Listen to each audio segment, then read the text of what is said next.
narratif Covid s'efface devant celui de la guerre. Un rapport Pfizer révèle plus d'1 millier d'effets secondaires potentiels attendus par le fabricant. La justice américaine vient d'obtenir de Pfizer la déclassification de ces données confidentielles. C'était le 6 janvier dernier. Désormais, l'agence n'a plus que 75 ans, comme elle le demandait, mais 8 mois pour publier l'ensemble des données sur la sécurité de son vaccin, dont l'intégralité devrait être publiée avant la fin de l'été 2022. Parmi les documents obtenus, un dossier de 38 pages, dont 9 exclusivement réservés à une liste effarante d'effets secondaires classés par ordre alphabétique. Un inventaire dystopique de maladies potentielles séparées par un simple point-virgule, plus de 1000 contractés sur 9 pages. Il savait donc, en France, tout discours sur les effets indésirables de ce que l'on doit désormais appeler injection génétique expérimentale est taxé de complotisme. Les remontées de la pharmacovigilance sont extrêmement faibles par rapport à la réalité de ce que vivent beaucoup de personnes.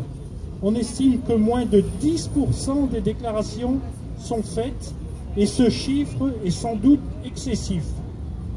Les États ont accepté des fabricants que ceux-ci ne soient pas poursuivis en justice et ce sont eux, les États, qui devraient donc assumer seuls l'indemnisation potentielle des victimes. Ainsi, tout est fait pour combattre l'idée que les effets secondaires existent. C'est sans doute une des raisons de la non-obligation vaccinale par tous, car cela les rendrait directement responsables. Et pourtant, les bases de données EudraVigilance pour l'Europe et VARS pour les États-Unis font état de milliers de morts et de millions d'effets secondaires, dont un quart extrêmement grave, à multiplier sans doute par 10 ou 15. Nous avons décidé de faire un état des lieux sur les effets secondaires en Corrèze, et pourquoi pas ailleurs, et de les recenser. N'hésitez pas à nous contacter. À titre d'exemple, dans ma famille proche, je suis témoin chaque jour de ces ravages. À 43 ans, infirmière, ayant fait le choix de l'injection pour conserver son emploi, hypertension artérielle, tachycardie, immédiatement après la première injection, sous métabloquant. S, 83 ans, idem, sous métabloquant. L, 23 ans, syndrome de Parsonage-Turner, un trouble rare apparu immédiatement après la première injection et problème de saignement gynécologique presque sans interruption. C, 53 ans, cancer du sein fulgurant découvert 3 mois seulement après une mammographie normale. Ganglion atteint, chimiothérapie, radiothérapie.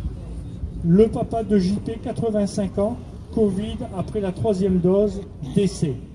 Seulement dans ma propre famille.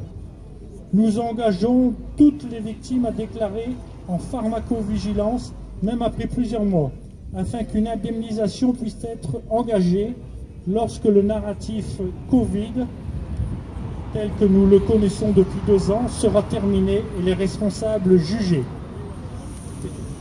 Merci.